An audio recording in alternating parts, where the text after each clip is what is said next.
and welcome back to GetPhound's video series. This is our second installment. Last time we were asked what helps a website gain better rankings by Dr. Addie Smith. She wanted to know what you could add to your website or what you could change to increase your rankings over time. So we came up with a couple things that help and a couple things that don't. There's 5 things I'm going to mention that are beneficial for your overall online presence with the goal of showing up more in search engines, Google and Bing and Yahoo. The first is getting on the map. You have to get your Google Places listing, and Yahoo and Bing have their own systems as well. You get the PIN numbers in the mail a lot of the time, and that kind of confirms with search engines that you're a real locally based business. And those are most of the businesses that we work with, local, regional companies. We don't work with that many national companies. The second is the content on the website. Between the main content on your homepage and your about and services pages, but then also your blog, which should grow over time as well. The content's very important to show search engines that you're growing, that you're doing new things. You also need to get links back to your website from reputable sources.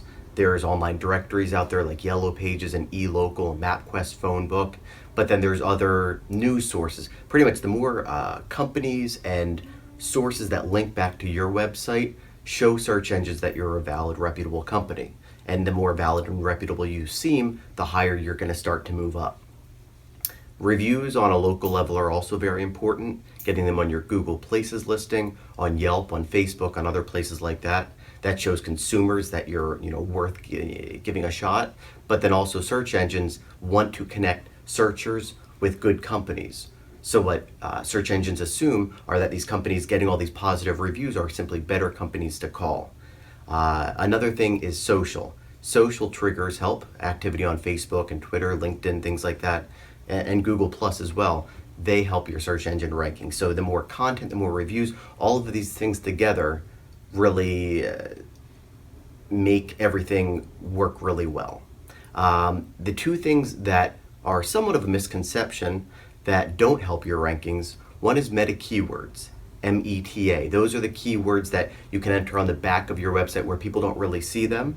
And in 2008, Google stopped reading those, so they're not part of the algorithm. So you can enter a million different meta keywords on the back of your website, but it's not actually going to help your rankings on Google.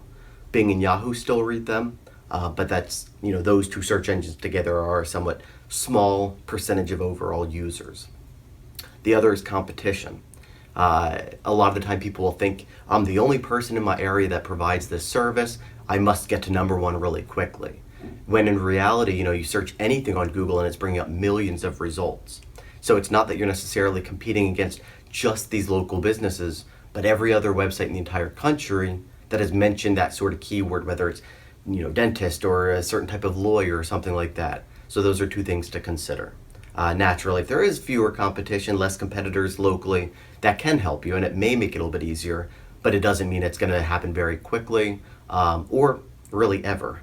But it will more times than not be easier than a company where there's a lot of local competition.